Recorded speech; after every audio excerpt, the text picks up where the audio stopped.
আপনার ঘরে যত সমস্যা আছে সবকিছুর সমাধান আছে ফজরের নামাজের টাইমে।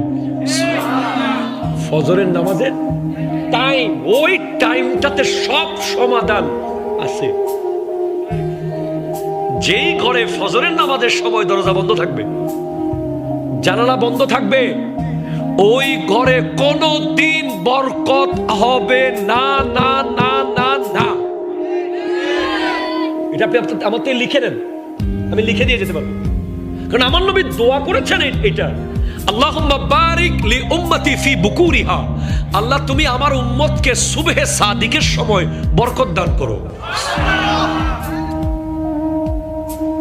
এখন আপনি আয় হায় হায়, আমরা তো বিশ্বাস করে নিজের কথা নিজে বলছি না, ওয়াল্লাহি আমাদের ঘরে যে ফজরের সময় দরজা বন্ধ থাকবে এটা আমরা ভাবতেও পারবো না, অসম্ভব ব্যাপার। মনে হচ্ছে এটা মানে ফজরের দরজা বন্ধ ছিল, কেউ উঠতে পারে না, এটা মনে হচ্ছে যেন মার্ডার কেসের চেয়েও মারাত্মক অন্যায় করেছে, এমন পরিস্থিতি আমাদের ঘরগুলোতে।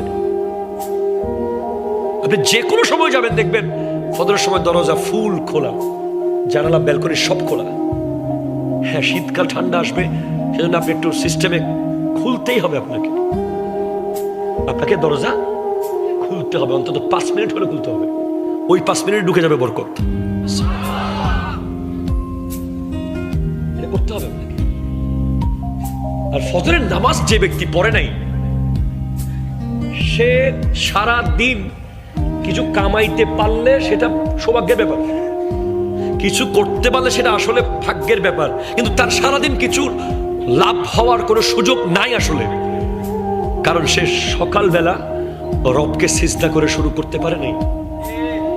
দুনিয়াটার মালিক রব, সবকিছুর মালিক আল্লাহ।